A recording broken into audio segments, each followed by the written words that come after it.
Welcome back to Red Hunt, and this one might just leave you speechless. My friend, who is 17 years old and female, has recently introduced his new girlfriend, who is 18 years old and male, to our friend group. She seemed nice, very much his type, loud and funny. We were all at his house just talking when one of the other girls asked me about a trip I am planning for the summer vacation. I explained that we could not decide which country to visit, so we decided to extend the trip and visit all three. The girlfriend then asked how long it would be and which countries we would be visiting. I told her that we are starting in London for a concert I have tickets to, then continuing to Korea and Japan, and that the trip would last 2 months. I am aware that I may come across as spoiled, and that is largely because I have a chronic illness. While my condition is better now, when I was younger, my family had to move abroad so that a specialist could take care of me and perform several surgeries that I needed. The doctors in my country were uncertain about my survival if I remained in their care. My parents became very scared and made a promise to themselves that I would never want for anything. My family is very well off and loving, so I do have everything I could ever want. The girlfriend pointed out that I did not seem very amazed by the idea of a 2-month trip to 3 different countries. Her boyfriend laughed and said that it was because it was not anything new for me. The girlfriend looked sour but moved on. Later, as we were getting ready to leave, she saw me picking up my jacket and asked where it was from. When I told her it was designer, she reacted negatively and accused me of being a spoiled brat. I have heard that label many times in my life, and since it is not entirely accurate, I did not feel the need to comment. I simply looked at her with a confused expression, my usual response when people annoy me, and gave her boyfriend a look that clearly conveyed my disbelief at his choice of partner. I did not say anything, but she took it hard and began to cry and mumble incoherently. I decided to leave as it was late, and I did not have the energy to deal with the situation. The next morning, our friend group chat exploded with messages from my friend berating me for offending her and demanding that I apologize. I told him that I would not apologize. Since then, our friend group has split, with the girls siding with me and the boys siding with him. This situation has been exhausting to deal with, and I am considering apologizing just to alleviate the pressure from them. What should I do? Am I in the wrong and simply not understanding the situation? It seems like there's definitely more to this story than what OP shared, right?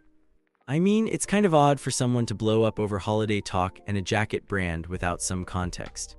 Maybe OP came off a little condescending, and that just rubbed the girlfriend the wrong way. Honestly, it's a bit rough to see that multiple people have called OP a spoiled brat, which definitely raises some flags. While it sounds like OP didn't mean to gloat, sometimes that privilege can just slip out, especially if friends have learned to tune it out. If OP acknowledges being spoiled, it might be worth taking a step back and reflecting on how that comes across to others.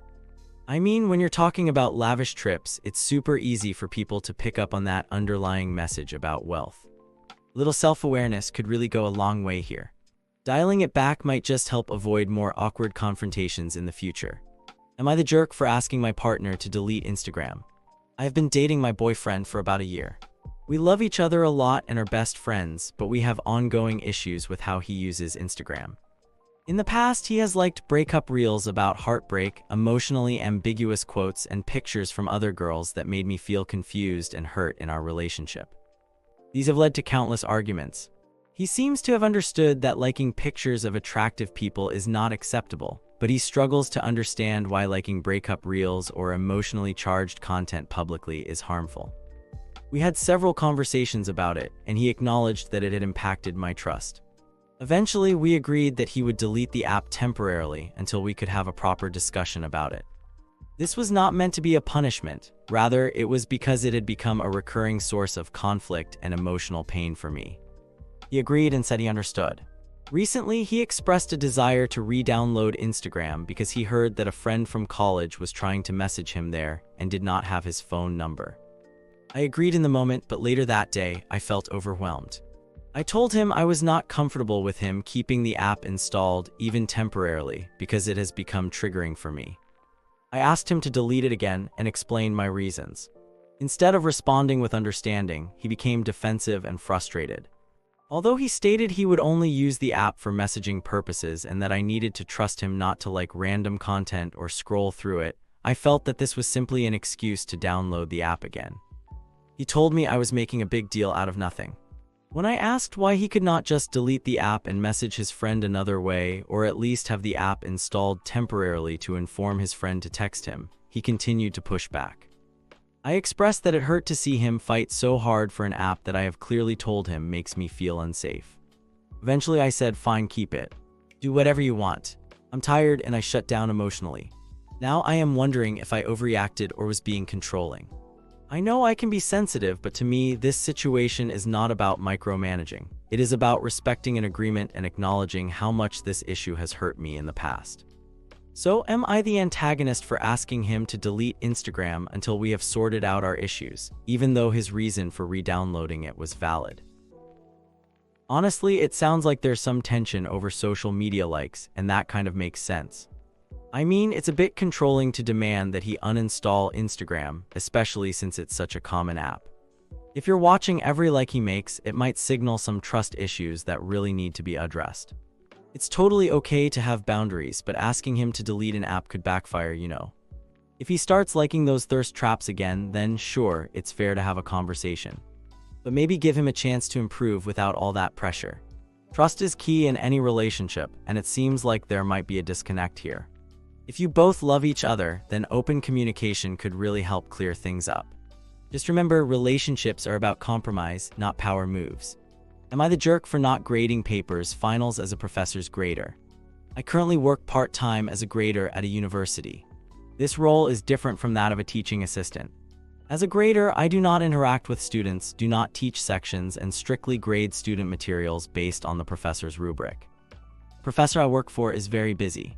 She teaches a total of 4 classes and recently lost her house in a fire, which has understandably caused her a lot of stress and made her disorganized. This class has about 45 students. This semester, I am graduating from graduate school and have a lot on my plate, especially during finals week. I have several ongoing mandatory obligations, including graduation ceremonies, panels to speak at, job interviews, family commitments, and my own final exams. A couple of days after this professor's exam, I will be abroad on a university-funded academic program, which starts on that Friday. I communicated my timeline 1 month before the class's final exam. The professor's response was that I could proctor the exam and she would pick up the exams from me afterward, which I agreed to do.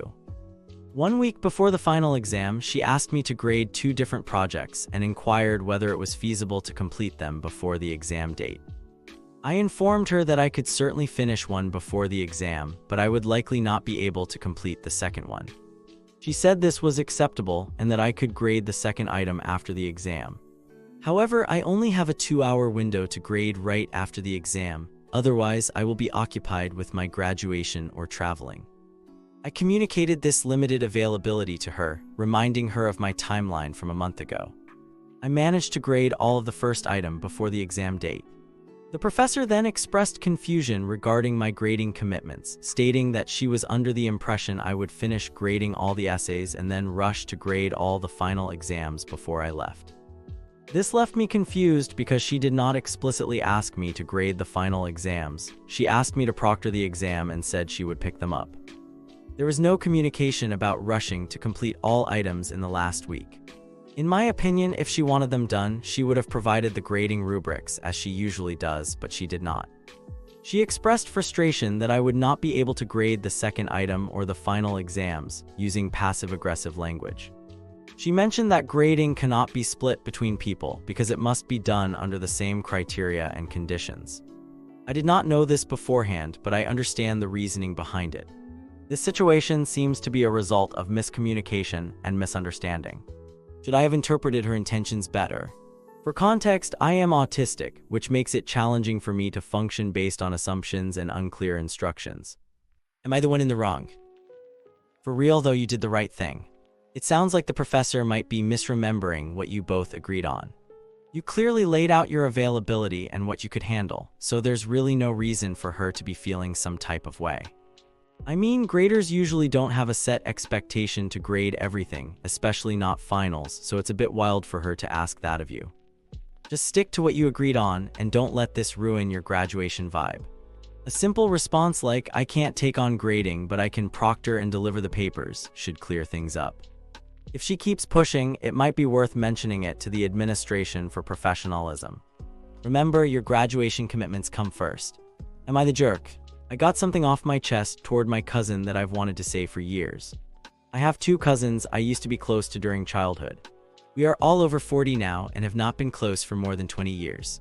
I will refer to them as Laura, the eldest, and Anne, the youngest.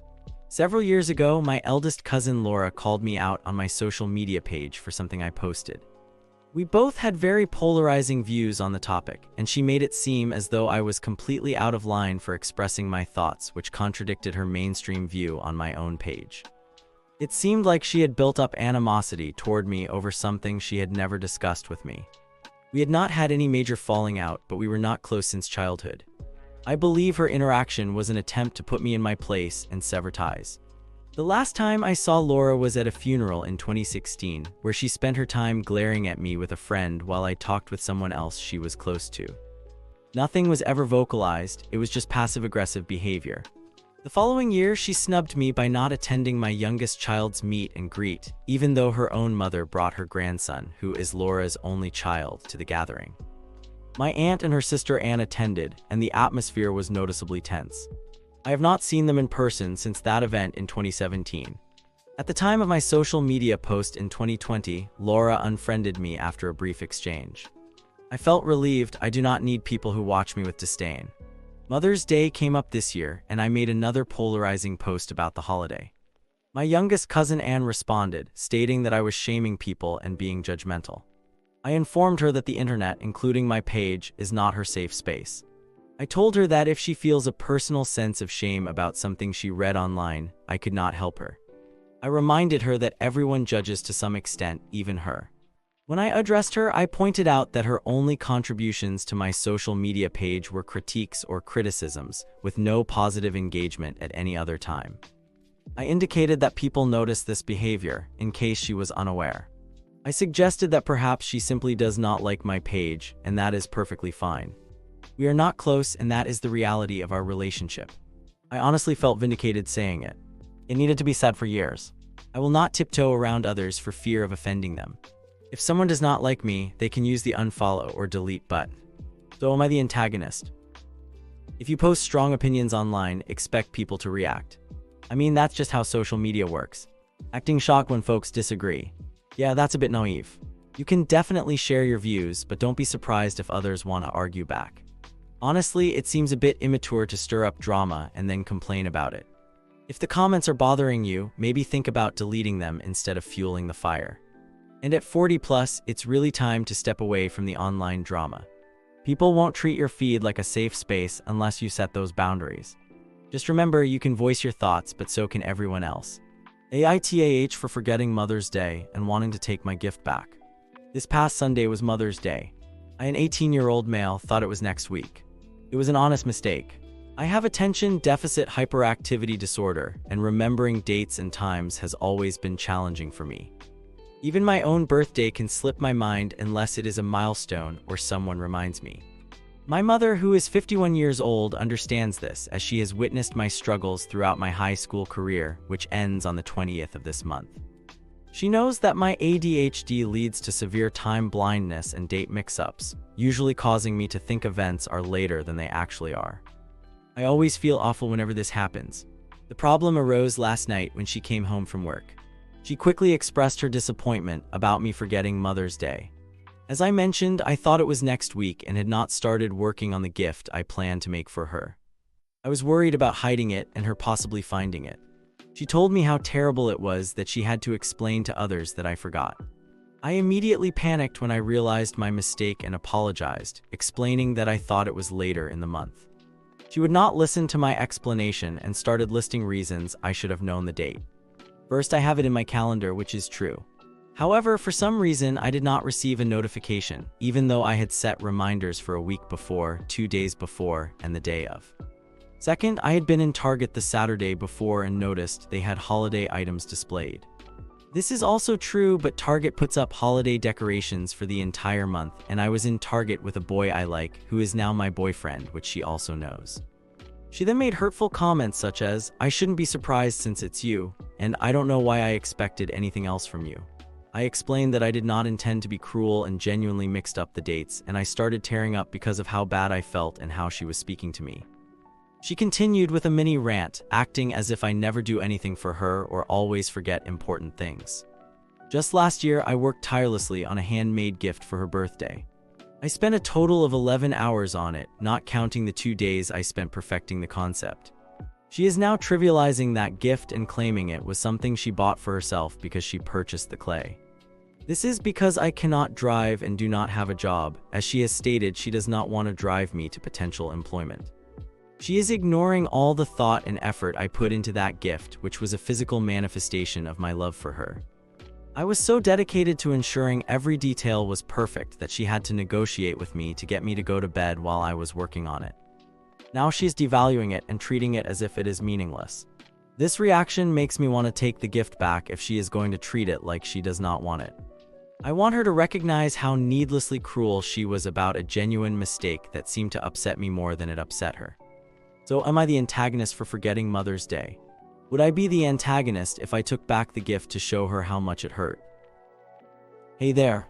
Just a quick heads up, your post was removed because it exceeded the 3,000 character limit. So please make sure to keep it brief next time. You can check the character limit here. Unfortunately, you can't continue your post in the comments or create a new thread for additional text. And honestly, don't try to use AI to shorten it. If you want to repost, you'll need to start fresh, as editing the original won't work. Oh, and remember to check the rules before you submit again, just to avoid any issues. If you have any questions, feel free to reach out to the mods. Good luck. Am I the jerk for using a birth date as a passcode? I have been divorced for about 5 years and have been in my current relationship for 18 months. I have always shared my phone passcode because I have nothing to hide. My current partner does not use it to check up on me, but she occasionally uses my phone. A few weeks ago, while I was at work, I needed to change my phone's passcode due to company policy that requires regular updates. I was busy trying to finish a meeting before heading to the airport. The passcode had to consist of 4 different numbers that were not in sequence. While I was trying to change it quickly, I first attempted my children's birthdays, which did not work. I then tried my own birthday, which also did not work. Finally, I remembered my ex-wife's birth date, which worked. To provide some context, when my ex-wife and I were married, we often used her birth date in passwords because it was easy to remember. We used to have joint accounts and shared email addresses. Now, my ex-wife and I get along well and communicate regularly because we share 2 teenage children. We have both moved on. She has been with her new partner for a few years, and I have a respectful relationship with him. My current partner has met my ex-wife during handovers and they exchanged pleasantries. However, my current partner became very upset when she learned that I used my ex-wife's birth date as my passcode. He feels that it is similar to cheating. Despite my attempts to explain that it is simply a number and nothing more, she insists that I change it. I believe it is unreasonable for her to be upset over this. It is worth noting that my current partner is quieter and 12 years younger than I am. I wonder if her reaction stems from immaturity or insecurity. Am I the one at fault, or is she overreacting? Man, for real, you were totally out of line using your ex's birthday as a passcode. I mean, it might not be cheating, but it's definitely more than just a number. You chose that date for a reason, and now it's causing some real issues. You've got your kids and yourself to think about, so why not use those instead? It's really not that hard to change it. Refusing to switch it up just shows you're not considering your partner's feelings. Relationships are all about compromise, and honestly, belittling her concerns isn't cool at all. If something bothers your partner, it should matter to you too. Just change the code and move on. It's time to grow up and be respectful. Thanks for watching. When you subscribe, make sure to hit the bell to turn on notifications so you never miss a video. To finish listening to all the stories, check out the playlist in the description.